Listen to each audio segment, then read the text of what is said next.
DSC preparation కి మిగిలిన తక్కువ సమయాన్ని డిఎస్సి 2024 యాప్ లేదా DSC2024.com తో జాబ్ ని సాధించండి. 8 ఏళ్లు తనను ప్రేమించి తనతో సహజీవనం చేసి వేరే వ్యక్తిని వివాహం చేసుకుని తనను ఓ యువతి మోసం చేసిందంటూ ఓ యువకుడు సెల్ఫీ వీడియోలో తన బాధను చెప్పుకొచ్చాడు. తనను మోసం చేసిన యువతితో పాటు ఆమె కుటుంబ సభ్యులను కఠినంగా శిక్షించాలంటూ వీడియోలో తన ఆవేదనను చెప్పుకొని రైలు కింద పడి ఆత్మహత్యకు పాల్పడిన ఘటన కరీంనగర్ జిల్లాలో చోటు చేసుకుంది.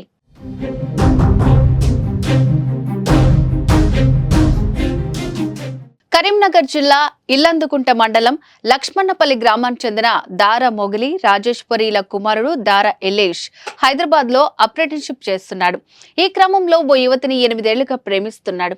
అయితే ఈ తరుణంలో ఏమైందో ఏమో కానీ ఆ యువతి అతన్ని వదిలేసి మరొక వ్యక్తిని వివాహం చేసుకున్నట్లు వీడియోలో ఆరోపించాడు. అయితే ఈ ఘటనను జీర్ణించుకోలేకపోయిన ఎల్లేష్ రైల్వే ట్రాక్ పైకి వెళ్లి సెల్ఫీ వీడియో తీశాడు. రైలు కింద పడి ఆత్మహత్య చేసుకున్న ఎల్లేష్ ముందు సెల్ఫీ వీడియో ద్వారా తన ఆవేదనని వెళ్లగక్కాడు. సదరు యువతికి సెల్ ఫోన్ కూడా ఇప్పించానని, అయితే తనను మోసం చేసిందని వాపోయాడు. అంతేకాదు తన ఆత్మహత్యకు కారణం సదరు యువతి ఆమె తల్లి అని వాళ్ళిద్దరిని వదిలిపెట్టవద్దని కోరాడు.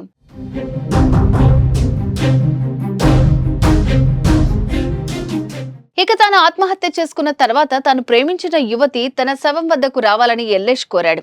అమ్మ ఆస్తుల అమ్మైనా ఆ అమ్మాయికి చట్టరీత్యా శిక్ష పడేలాగా చెయ్యాలని కోరాడు. అలాగే ఆ యువతి తనను మోసం చేసి పెళ్లి చేసుకుందని, ఆ యువకుడికి కూడా తమ విషయం తెలిసినా పెళ్లి చేసినట్లు తెలిపాడు. ఆ అమ్మాయి వచ్చే వరకు శవాన్ని తీస్తే తాను ఒప్పుకోనని గేమ్ ఆడి తనను మోసం చేసిన వారిని వదిలిపెట్టవద్దంటూ కోరాడు. తమ పెళ్లికి ముందు అంగీకారం తెలిపి రెండిళ్లకు రాకపోకలు సాగేవని, ఇప్పుడు మాత్రం యువతి తల్లి చేసిన నిర్వాకంతో వివాహం ఆగిందని ఎల్లేష్ చెప్పాడు. తనకు ఎలాంటి ఉద్యోగం లేదన్న కారణంతో వేరే వ్యక్తిని సదరు యువతి పెళ్లి చేసుకుందని, ఎట్టి పరిస్థితుల్లో యువతి ఆమె తల్లిపై కేసు పెట్టాలని, ఇదే తన చివరి కోరిక అంటూ వీడియో విడుదల చేయడం విశేషం.